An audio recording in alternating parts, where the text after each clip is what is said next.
பர்திமேயு சுவிசேஷ ஊழியங்கள் வழங்கும்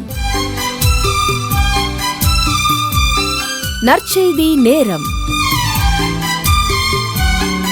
தேவ செய்தி பாஸ்டர் ஆர். அகஸ்டின். இந்த நாளில் உங்களோடு நான் பேசி வருகிறேன். ஒரு மனிதனுடைய வாழ்க்கை எப்படி இருந்தது? ஏன்னா இன்னைக்கு அநேக நேரங்களில் நாம் கேட்கிற ஒரு கேள்வி, சூழ்நிலை எப்படியெல்லாம் மாறிடுச்சு, பரிசுத்தமாக வாழன்னா ரொம்ப கஷ்டம் அப்படின்னு நினைக்கிறேன். ஆனால் எந்த சூழ்நிலையிலும் நம்மை காத்து கொள்ள முடியும். யோசேப்புக்கு நெருக்கம்னா நெருக்கம், அவ்வளவு நெருக்கம். ஆனால் அவனுடைய வாழ்க்கையில் தன்னை காத்து கொண்டான், கரைபடாதபடி காத்து கொண்டான். எனக்கு அன்பானவர்களே, இன்றைக்கும் சொல்லுவேன், நாம் எந்த சூழ்நிலையில் இருந்தாலும் தன்னை காத்து கொண்ட தானியேலை போல, தன்னை காத்து கொண்ட யோசேப்பை போல நாம் கர்த்தருக்கு முன்பாக நிற்க முடியுங்கிறதுக்கு ஒரு சாமுவேல் எடுத்துக்காட்டு. உங்களுடைய வேதாகமத்தை தயவு செய்து எங்கே இருந்தாலும் கையில் எடுத்து ஒரு வார்த்தையை திருப்பிங்களா? ரொம்ப அருமையாக எனக்கு பிடிச்ச வார்த்தை 1 சாமுவேல் 2 அதிகாரம் 18வது வசனத்தை. 1 சாமுவேல் 2 அதிகாரம் 18 வசனத்தை அப்படி எல்லாரும் தேடி எடுக்கிற வரைக்கும் நீங்களும் நானும் பாடுவோம்.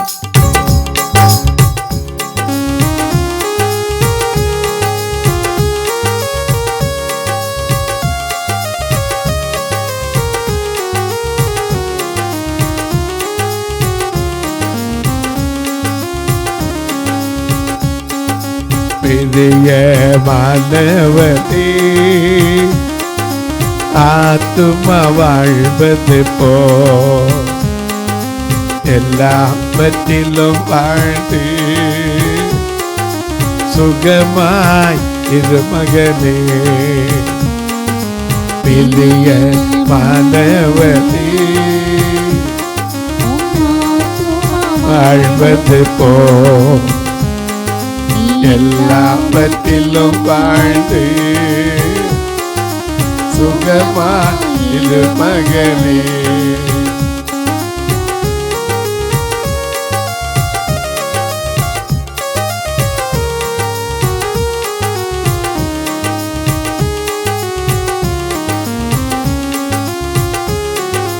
வாழ்க்கை என்பது போராட்டமே, நல்லதொரு போராட்டமே. வாழ்க்கை என்பது போராட்டமே, நல்லதொரு போராட்டமே. ஆவித்ததும் பட்டயத்தை, ஆவித்ததும் பட்டயத்தை எடுத்து போராடி வெற்றி பெற, எடுத்து போராடி வெற்றி பெற பிரிய மகனே.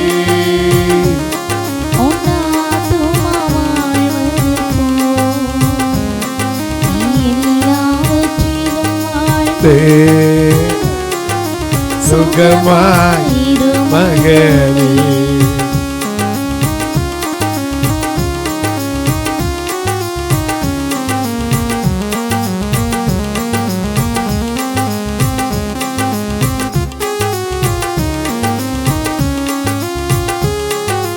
ஓட்ட பந்தயம் ஓடுகிறாய், ஒழுங்கில் படி போடு மகனே. ஓட்ட பந்தயம் நீ ஓடுகிறாய், ஒழுங்கில் படி போடு மகளே. நெருங்கி வரும் பாவல்களை, நெருங்கி வரும் பாவல்களை உதவி தள்ளிவிட்டு ஓடு மகனே, உதவி தள்ளிவிட்டு ஓடு மகளே. மாணவனே,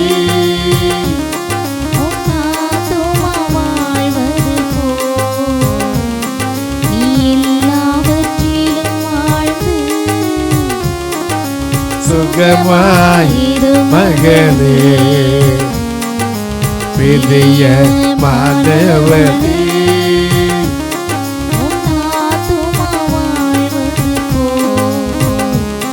நீ எல்லாவற்றிலும் வாழ்ந்து சுகமாயிரு மகனே. நல்ல கவனிங்க. இப்ப வாசிக்க சொல்ல போறேன். 1 சாமுவேல் 2ஆம் அதிகாரம் 18வது வசனம். சாமுவேல் என்னும் பிள்ளையாண்டான். திரும்பவும் இங்க எழுதியிருக்கார், அங்கே சாமுவேல் என்னும் பிள்ளையாண்டானோ. கொஞ்சம் பெரிய ஆளாயிட்டார். இப்போ அதுக்கு முன்னாடி பருவம், சின்ன பருவம். சாமுவேல் என்னும் பிள்ளையாண்டான் சணல் நூல் ஏபோத்தை தரித்தவனாய். நல்ல கவனிய. ஏபோத் என்பது என்ன? ஆசாரியன் தேவ சித்தத்தை அறிவதற்கு என்ன செய்வான்? அதை எடுத்து வைத்துக்கொண்டு கேட்பான். தாவீது கேட்டார் ஒரு சமயத்தில், ஏபோத்தை எடுத்து கொண்டு வர சொல்லி. 1 சாமுவேல் 30ஆம் அதிகாரத்திலே ஒரு சமயத்தில் தாவீது சிக்லாகு என்ற ஒரு பட்டணத்தில் போய் குடியேறினார். அப்படி குடியேறும் போது அவனோட கூட போனவங்க யாருன்னா, முறுமுறுக்கிறவர்கள், கடனை திரும்ப கொடுக்க முடியாதவர்கள், சமூகத்தில் ஒதுக்கப்பட்டவர்கள். இப்படிப்பட்ட ஒரு கூட்டம் 600 பேர் இருந்தாங்க. அவர்களுக்கு அவன் தலைவனாய் இருந்தான். அப்படி இருந்து சிக்கலாகில் போய் குடியிருக்கும் போது, அந்த சிக்கலாகில் ஒரு நாள் வெளியே போயிட்டு வர்றதுக்குள்ள அமலேக்கியர் என்று இனத்தவர் ஒருவர் தென்புறத்து சீமையில் இருந்து வந்து எல்லாவற்றையும் கொள்ளையிட்டு நகரத்தையும் சுட்டரித்து சாம்பல் ஆகிட்டு போயிட்டான். திருப்பி வந்து பார்த்தா என்ன இருக்கு? வெறும் சாம்பல் தான், ஒன்றுமே இல்லை. அப்போ எல்லாரும் அழுதாங்க, சத்தமிட்டு அழுதாங்க. தங்களில் எவ்வளோ பலன் இருக்கோ அந்த பலன் இருக்கு மட்டும், பலன் இல்லாமல் போகிற வரைக்கும் கூட அழுதாங்க. தாவீது கர்த்தருக்குள் தன்னை திடப்படுத்தி கொண்டான். ஏன்னா அவனுக்கு விரோதமாக எல்லாரும் கல்லெறிய ஆரம்பிச்சிட்டாங்க. ஏன்னா உன்னை நம்பி வந்தோம், இப்படி எல்லாத்தையும் இழந்து நிற்கிறவன். அப்போ 7ஆம் வசனத்தில் பாருங்க, 1 சாமுவேல் 30:7. தாவீது அகிமெலேக்கின் குமாரனாகிய அபியத்தாரை நோக்கி, ஆசாரியனை நோக்கி, அபியத்தார் என்னும் ஆசாரியரை நோக்கி, ஏபோத்தை என்னிடத்தில் கொண்டு வா என்றான். ஏபோத்தை என்னிடத்தில் கொண்டு வா என்றான். அபியத்தார் ஏபோத்தை தாவீதினிடத்தில் கொண்டு வந்தான். தாவீது கர்த்தரை நோக்கி, நான் அந்த தண்டை பின்தொடர வேண்டுமா? கேட்கிறான், ஆண்டவரே எல்லாத்தையும் இழந்து நிக்கிறனே, குமாரத்தி எல்லாம் போயிடுச்சே, எல்லாத்தையும் இழந்து நிக்கிறேன், இப்ப நான் அதை பின்தொடர வேண்டுமோ, அதை பிடிப்பேனோ என்று கேட்டார். அதற்கு அவர், அங்கே ஏபோத்து வச்சனால கர்த்தர் அதில் பதில் கொடுத்தார். அதற்கு அவர், அதை பின்தொடர், அதை பிடித்து நீ பிடித்து சகலத்தையும் திருப்பிக் கொள்வாய் என்றான். இதில் நம்பி போனா கடைசியில் 1 சாமுவேல் 30:19 அவர்கள் கொள்ளையாடின சிறியவைகள் பெரியவைகள் குமாரத்திகள் ஒன்றும் குறைவில்லாமல் தாவீது சகலத்தையும் திருப்பிக் கொண்டான். ஏபோத்துங்கிறது தேவனுடைய சித்தத்தை அறிவதற்கு பயன்படுத்துகிற ஒரு ஆடை. இங்கே அது எப்படி இருக்கும்? ஆசாரியர்களுக்கு அது எப்படி இருக்குன்னா, அப்படி ரத்தின கற்கள் எல்லாம் பதிச்சிருக்கும். ஆனா இந்த சாமுவேலுக்கு சணல் ஏபோத். அவன் தரித்து கொண்டிருந்தது எது? அங்கே வாசிக்கிறோம், சாமுவேல் என்று பிள்ளையாண்டான் சணல் நூல் ஏபோத்தை தரித்து கொண்டு கர்த்தருக்கு முன்பாக என்ன செய்தான்? 1 சாமுவேல் 2:18 தான், அதே வசனம் தான். 1 சாமுவேல் 2:18. சாமுவேல் என்னும் பிள்ளையாண்டான் சணல் நூல் ஏபோத்தை தரித்தவனாய் கர்த்தருக்கு முன்பாக பணிவிடை செய்து வந்தான். சணல் தானே, அசால்ட்டா நினைக்கல. இன்னைக்கு அநேக நேரங்களில் அவரு தான் அப்படி இருக்கணும், நம்ம அப்படி இருக்கணும். இல்லை, நீ உன்னை காத்து கொள்ள வேண்டும். உன்னைத்தான் கர்த்தர் தேடுகிறார். நாம பாடுறோம்ல, என் இயேசு உன்னை தேடுகிறார், இடமுள்ள மகனே உன் உள்ளத்தில் என் இயேசு உன்னை தேடுகிறார். இடமுள்ள மகனே உன் உள்ளத்தில்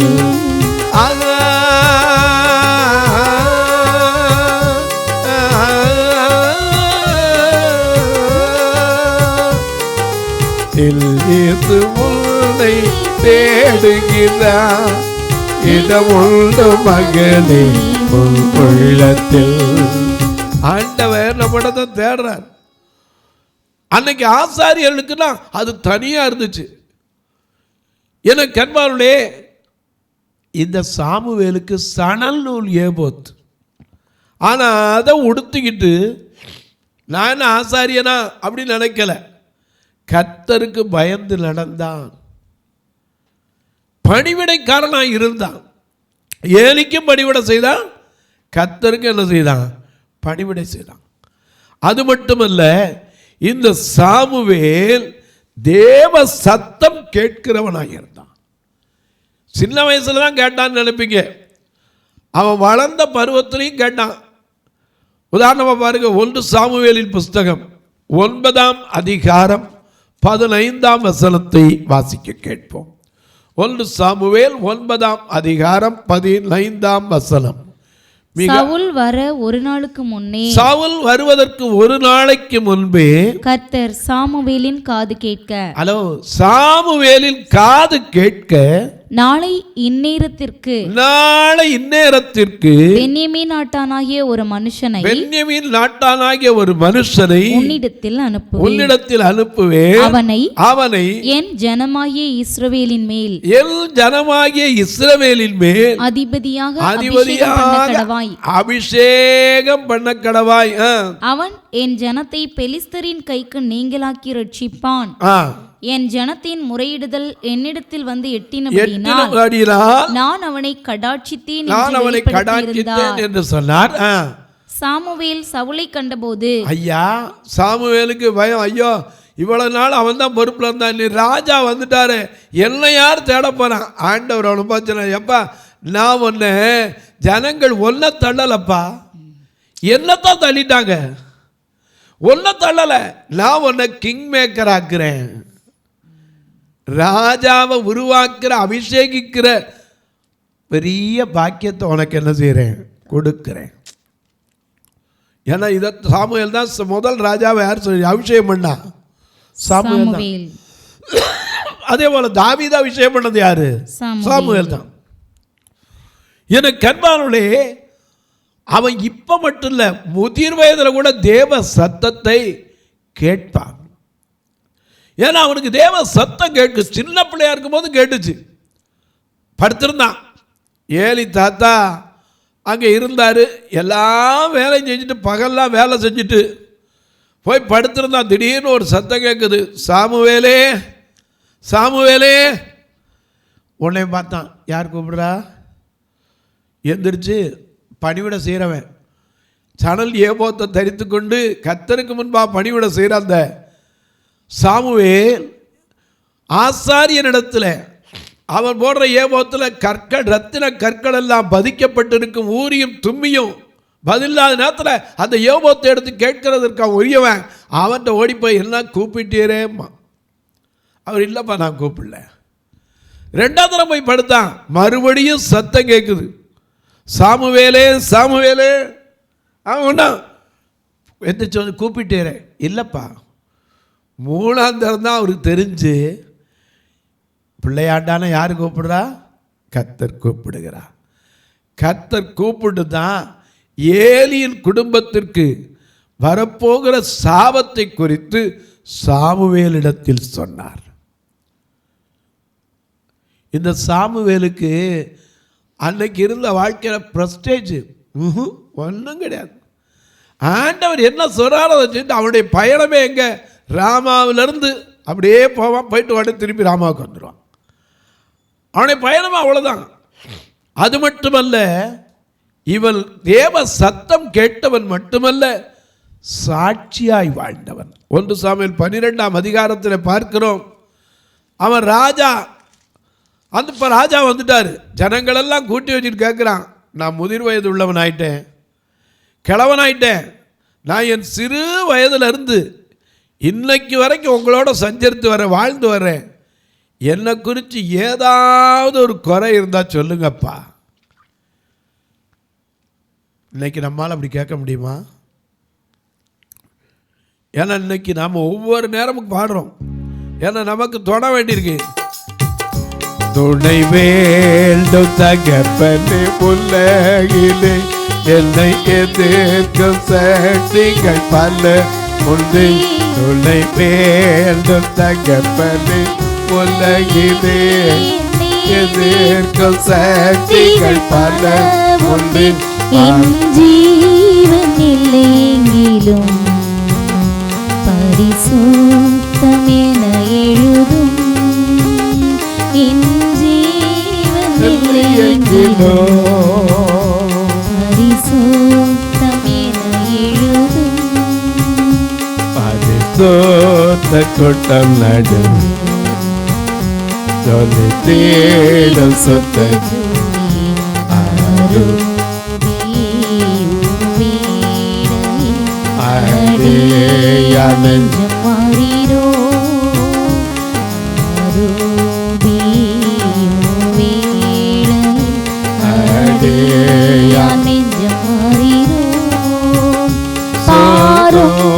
விரும்பும் சொத்த ஜோதி விரும்பா அசுத்தம் யாவும் நீக்கியே, சுத்தம் விரும்பும் சுத்த ஜோதியே, விரும்பா அசுத்தம் யாவும் நீக்கியே. பாவி நீச பாவி நானையா, தேவா இரக்கம் செய்ய மாட்டீரோ. பாவி நீச பாவி நானையா, தேவா இரக்கம் செய்ய மாட்டீரோ. துணை வேண்டும். ஆனா அவனுக்கு துணை கர்த்தர்தான். அப்பா அம்மா இருந்தாங்களா கூட, யார்ட்டையாவது கோட்டு கேட்டுக்கிறதுக்கூடிய வாய்ப்பு இருந்தால் நமக்கு இன்னைக்கு எவ்வளோ வாய்ப்பு இருக்கு. தகப்பந்தாய் சொல்லி கொடுக்குறாங்க, ஆசிரியர் சொல்லி கொடுக்குறாங்க, இது தப்பு அது தப்பு எல்லாம் அப்படி செய்யக்கூடாது எல்லாம். ஆனால் அவனுக்கு எந்த வாய்ப்புமே கிடையாது, எந்த வாய்ப்பும் கிடையாது, எந்த சூழ்நிலையில். ஏன்னா பால் மறக்க பண்ணின 1 சாமுவேல் 1:24 பார்க்கிறோம். அவள் அவனை பால் மறக்க பண்ணின உடனே கொண்டு போய் எங்கே விட்டுட்டா?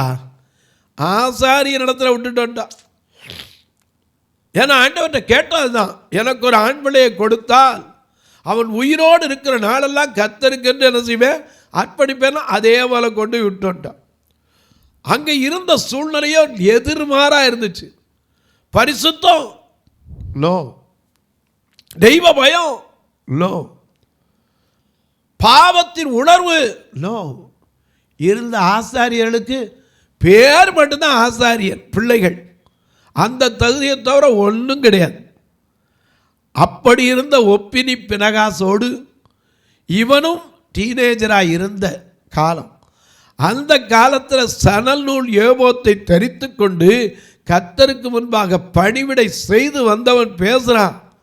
என்ன கேட்குறான்? இதோ இருக்கிறேன், கர்த்தர் அபிஷேகம் பண்ணுவித்தவருக்கு முன்பாக என்னை குறித்து சாட்சி சொல்லுங்கள். 12ஆம் அதிகாரத்தில் நான் யாருடைய கழுதை எடுத்துக்கொண்டேன், யாருடைய எருதை எடுத்துக்கிட்டேன், யார் கையில பரிதானம் வாங்கி கொண்டு யாருக்கு இடுக்கண் செய்தேன், யார் கையில் பரிதானம் வாங்கி கொண்டு கண்சாடையா இருந்தேன் சொல்லுங்கள். அப்படி உண்டானா அதை உங்களுக்கு திரும்ப கொடுக்கிறேன் என்றார். அதற்கு அந்த ஜனங்கள், நீர் எங்களுக்கு அநியாயம் செய்யவும் இல்லை, எங்களுக்கு இடுக்கண் செய்யவும் இல்லை, ஒருவர் கையிலும் ஒன்றும் வாங்கவும் இல்லை என்றார்கள். அதற்கு அவன் நீங்கள் என் கையில் ஒன்றும் கண்டுபிடிக்கவில்லை என்பதற்கு கர்த்தர் உங்களுக்கு எதிராக சாட்சியாயிருக்கிறார். அது மட்டுமல்ல, அவர் அபிஷேகம் பண்ணுவித்த ராஜாவும் சாட்சி. ஆமா, 2 சாட்சினால ஒரு காரியம் உறுதிப்படுத்தப்படும். 2 சாட்சியெல்லாம் உறுதிப்படுத்த முடியாது. அங்க 2 சாட்சி இருக்கு. ஒன்னு கர்த்தர், இன்னொன்னு ராஜா. அதை விட இன்னொரு சாட்சி, தன்னோடு இருந்த ஜனங்கள். சாமுவேலுடைய வாழ்க்கையில் கற்றுக்கொள்ள வேண்டிய காரியம் ஏராளம் ஏராளம் ஏராளம். நாம் மட்டும் அந்த சூழ்நிலை இருந்திருப்போம்னா, ஒருவேளை நான் யோசிக்கிறேன், ஒப்பினியும் பினகாசு, டே இதெல்லாம் ஒன்றும் இல்லைடா, பேசும்போது சொல்லியிருக்க மாட்டான்னு என்ன நிச்சயம்? ஏன்னா சாமுவேல் கொண்டு வந்து விடப்பட்டவன், இவன் ஆசாரியனுடைய பையன், அவன் கர்த்தருக்கா பணிவிட செய்கிறதுக்கு வந்தவன்.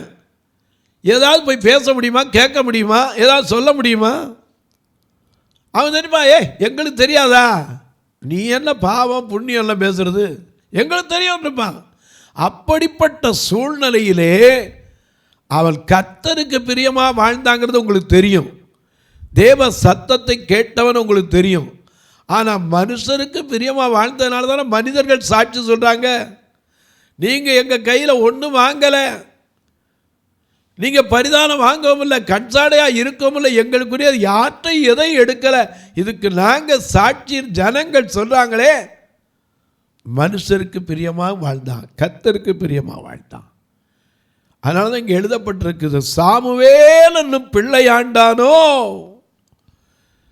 வளர்ந்து கர்த்தருக்கும் மனுஷனுடைய பார்வைக்கும் பிரியமாய் நடந்தான். இன்னைக்கு நம்முடைய வாழ்க்கையில் பெற்ற தாய் தகப்பனுக்கு மேலே பிரியமாக நடக்கிறீங்களா? அப்பா அம்மா ராத்திரி கொஞ்சம் லேட்டாக வந்துட்டா சரி, என்னம்மா காலேஜ் 5:30க்கு முடிஞ்சிருக்கும், இப்போ ராத்திரி 9 மணியாவது, என்ன வர, இப்போ என்னாச்சு? இல்லைம்மா பொம்பளை பிள்ளையாச்சுன்னு, அதான் என்னாச்சுன்னு கேட்குறேன். பதில் வருது. பையன்கிட்ட கேட்டால் சரி, எப்பா என்னப்பா இப்படி பிந்தி வாரிய, எல்லா காரணமும் கூட சொல்லி ஆகணுமா? அதெல்லாம் முடியாது. அடே நான் உங்கள் அம்மாடா, அம்மா வருதா, அதுக்கும் அளவு இருக்குது, அப்பா வருதா, அதுக்கும் அளவு இருக்குது. முதல்ல தகப்பன் தாய்க்கு பிரியமாக வாழ்கிறோமா? இயேசுவானவர் ஐயா தாயை தகப்பனையும் கனமனனும் நம்ம கற்றுக் கொடுத்தார். ஆனால் நம்முடைய வாழ்க்கை யாருக்கு பிரியமாக இருக்கிறது? வேதத்தில் பாருங்க, வானங்கள் தேவனுடைய மகிமை வெளிப்படுத்துகிறது, ஆகாய விரிவோடைய கரத்தின் கிரியை அறிவிக்கிறது, பகலுக்கு பகல் வார்த்தைகளை பொழிகிறது, இரவுக்கு இரவு அறிவை தெரிவிக்கிறது. அவளுக்கு பேச்சும் இல்லை, வார்த்தையும் இல்லை, ஆகிலும் அவருடைய சத்தம் பூமி எங்கும் பூச்சக்கரத்துக்கு கடைசி வரைக்கும் செல்லுகிறது. அவைகளில் சூரியனுக்கு ஒரு கூடாரம் இருக்கு. அந்த சூரியன் எப்படி யாரும் போச்சுறது, அது தன் மணவரையிலிருந்து புறப்படுகிற மணவாளன் போல் இருந்து. நல்ல கவனிங்க, கல்யாணத்துக்கு போற எப்படி அலங்காரமா கிளம்புவானா, அப்படி கம்பீரமா, அது தன் மணவரையிலிருந்து புறப்படுகிற மணவாளனை போல் இருந்து பராக்கிரமசாலியை போல தன் பாதையில் ஓட மகிழ்ச்சியா இருக்கிறது. மறந்துடாதீங்க, நம்முடைய வாழ்க்கை யாருக்கு பிரியமாயிருக்கிறது? சாமுவேல்கிட்ட நீங்கள் கற்றுக்கொள்ள வேண்டிய காரியம், எத்தனை ஃப்ரீ இருந்தாலும் சரி, எத்தனை சூழ்நிலை அவனை பாதிக்கிற மாதிரி இருந்தாலும் சரி, கர்த்தருக்கு பிரியமானவன் எந்த சூழ்நிலையில் தேவ சித்தம் செய்வான் என்பதற்கு இந்த சாமுவேல் சாட்சி. தொலைக்காட்சியில் பார்க்கிற என் அன்பு மக்களே, இந்த நிகழ்ச்சியை நாள்தோறும் பார்க்குறீங்க, கேட்குறீங்க, பரவசம் அடைகிறீங்க, ரொம்ப நல்லது. கேட்கிறதோடு விட்டுறாம ஒரு வார்த்தை இதுக்காக ஜெபிக்கிறீங்களா? இந்த நிகழ்ச்சி தொடர்ந்து வரணும், அதற்கான தேவைகள் சந்திக்கப்படணும். எங்கள் சபையோ 2 சபையும் பார்வை இல்லாத மக்கள் நிரம்பி வழிகிற சபை. எந்த ஒரு மனுஷன்றிருந்தும் காணிக்கு எதிர்பார்த்து நடத்த முடியாது. ஆனால் கர்த்தர் நடத்துகிறார். இதுவரைக்கும் எப்படி தெருவில் பிரசங்கம் பண்ணி அதில் வர்ற காணிக்கையை வச்சு இந்த தொலைக்காட்சி நிகழ்ச்சி நடத்தி இதில் யாராவது உதவி செஞ்சால் அதை வச்சு அந்த சபையை நடத்த இத்தனை வருஷ காலமாய் கிட்டத்தட்ட 1992 32 வருஷ காலம் தேவன் ஓட வைத்தார். நீங்களும் ஊழியத்திற்காக ஜெபியுங்கள். கர்த்தர் ஏவினால் கட்டாயம் அல்ல, விசனமாய் அல்ல, ஒரு நாள் நிகழ்ச்சியை தாங்கலாம். ஒரு நாள் பார்வையற்ற மக்கள் திருச்சபையில் வர்றவங்களுக்கு உணவு கொடுக்குவதாலும், அவங்க பிறந்த நாள், திருமண நாள் போன்ற நல்ல நாட்களில். அது மட்டும் இல்லை, ஒரு பார்வையில்லாத மக்களுக்கு கண்ணாகுவது ஒரு ஊன்றுகோல் கொடுக்குவதாலாம், வேதாமம் கொடுக்குவதெல்லாம், ஒரு அரை கட்டுமான பணிக்கு எத்தனையோ கட்டுமான பணி பாதியில் இருக்குது. பார்வையற்றோர் மரித்தா கூட சொந்தக்காரனுக்கு மனசு வராது. ஃபியூனரல் காரியத்துக்கு உதவலாம், அவருக்கு பிறந்த பிள்ளைகளுடைய கல்விக்கு உதவலாம். அது மட்டுமல்ல, மதுரையில் வயதான தாய்மார்களை வைக்கிறதுக்கு முன்னாடி ஹாஸ்பிட்டல்ஸ் போட்டு வச்சுருந்தோம். அப்போல்லாம் கொஞ்சம் குளிர்ச்சியாக இருந்தது. இப்போ இருக்கிற வெண்மை ரொம்ப வெயில் காலம், கொடிய காலத்தில் இருக்கும். அதுவும் இல்லாமல் 2004 போட்ட ஓடு 20 வருஷம் அப்படியே பொடிஞ்சு ஒழுக ஆரம்பிச்சிருச்சு. இப்போது திருப்பி ஓடு போடணும் அப்படின்னா திருப்பி ஒரு நாள் செலவு வரும். அதனால தான் நான் ஆண்டவர்கிட்ட ஜெபம் பண்ணிக்கிட்டு இருக்கேன். ஆண்டவரே அதில் சென்ட்ரிங் போட்டுடணும் மேலே. அன்னைக்கு கூட்டு கேட்டேன், ஒரு கட்டட பணியாளர், அவங்க எஸ்டிமேட் சொன்னாங்க 6 லட்ச ரூபா வேணும் பிரதர். ஐயோ ரொம்ப கஷ்டம். நான் சொன்னேன், கர்த்தருக்கு இது லேசான காரியம், யாரை கொண்டு கட்டுவார், நீங்களும் அதற்காக ஜெபியுங்கள், கர்த்தர் ஏவினான். எப்படி பிரதர் உதவலாம்? இங்கே 2 ஃபோன் நம்பர் வந்துக்கிட்டே இருக்கும், அதில் ஜிபே ஃபோன்பே உண்டு. என்கிட்ட கேட்டாலும் இதற்கான விளக்கம் சொல்லுவேன். ஒருவேளை ஐயா நாங்கள் எழுதி கட்ட உதவலாம், ஆனால் எங்களுக்கு பில்லு வைக்கணுன்னீங்கன்னா என்கிட்ட கேளுங்க, அதற்கான வழியும் உண்டு. 8438852500 அந்த நம்பரை போட்டு பாருங்கள், உங்களுக்கே தெரியும். பரிதிமேயு பார்வையற்றோர் சேரிட்டபிள் ட்ரஸ்ட்டுன்னு வரும். அது மட்டுமல்ல, உங்கள் ஜெபக்காரி எது இருந்தாலும் காலை 10லேருந்து 5க்குள்ளே தாராளமாக கூப்பிடுங்க, நான் ஜெபிக்க காத்திருப்பேன். இப்போ உங்களுக்காக ஜெபிக்கட்டுமா? நல்ல பிதாவே, நன்றியோடு துதிக்கிறோம் சுவாமி. சாமுவேலுடைய வாழ்க்கையிலிருந்து நாங்கள் கற்றுக்கொண்ட பாடம் ஏராளம் சுவாமி. எந்த ஒரு சூழ்நிலையிலும் ஆண்டவருக்கு பிரியமாக வாழ முடியும், மனுஷருக்கும் தேவனுக்கும் பிரியமாக இருக்க முடியுங்கிறத உணர்த்தும்படி கர்த்தர் இந்த நாளில் சாமுவேலுடைய வாழ்க்கையிலிருந்து கற்றுக்கொள்ள உதவி செய்தீர். என் தேவன், இதை கேட்கிற ஒவ்வொரு மக்களுக்கும் பிரயோஜனம் உள்ளதாய் மாற்று. இந்த ஊழியத்தை தாங்குகிற, ஜெபிக்கிற, கொடுக்கிற எல்லா குடும்பங்களையும் ஆசீர்வதியும். அவருடைய முகமோ நிறமோ எனக்கு தெரியாது, ஆனால் அவருடைய பிள்ளைகள், பிள்ளைகளின் பிள்ளைகளுக்கும் என் தேவன் தம்முடைய மகிமையின் செல்வத்தினால் அவருடைய குறைவுகளெல்லாம் நிறைவாக்கி ஆசீர்வதி. வானத்திற்கும் பூமிக்கும் சகல அதிகாரம் கொண்ட இயேசு கிறிஸ்துவின் ஈடு இணையற்ற வல்லமையுள்ள நாமத்தில் ஜெபிக்கிறேன் நல்ல பிதாவே, ஆமென். சபை ஆராதனை ஞாயிறு காலை 10 மணி முதல் 12 மணி வரை. இடம் பர்திமேயு சுவிசேஷ ஆலயம், அன்னை சத்யா நகர், இளமனூர் அஞ்சல், சக்கிமங்கலம் வழி, மதுரை மாவட்டம். பின்கோட் 625201 மற்றும் பர்திமேயு சுவிசேஷ ஜெப வீடு, flat number 107, Eden Garden, Muthur, Tirunelveli. Pincode 627011. சிறப்பு உபவாச கூட்டம் ஒவ்வொரு மாதமும் 2வது சனிக்கிழமை காலை 10 மணி முதல் 1 மணி வரை நாகர்கோவில் YMCA ஹாலில் வைத்து நடைபெறுகிறது. மற்றும் ஒவ்வொரு மாதமும் 4வது சனிக்கிழமை காலை 10 மணி முதல் 1 மணி வரை திருநெல்வேலி புதிய பேருந்து நிலையம் அருகில் உள்ள கிரேஸ் ஹாலில் வைத்து நடைபெறுகிறது. எங்கள் எல்லா ஆராதனைகளிலும் கலந்து கொண்டு தேவனை மகிமைப்படுத்த அன்பாய் அழைக்கிறோம். உங்கள் உதாரத்துவமான காணிக்கைகளினால் இவ்வூழியத்தை தாங்க விரும்பினால் R. Augustine, account number 5021364331, IFSC code IDIB 000B066, Indian bank, BP Kulam, Madurai. GPay number 9842181917, BGM ministries மற்றும் 9442559772, பிளைண்ட் மினிஸ்ட்ரீஸ் அகஸ்டின். உங்கள் தொடர்புக்கு பாஸ்டர் R. அகஸ்டின், பர்திமேயு சுவிசேஷ ஊழியங்கள், நாகமலை, புதுக்கோட்டை, மதுரை 625019. தொலைபேசி எண்கள் 9842181917 மற்றும் 9442559772. கர்த்தர் தாமே உங்களை ஆசீர்வதிப்பாராக.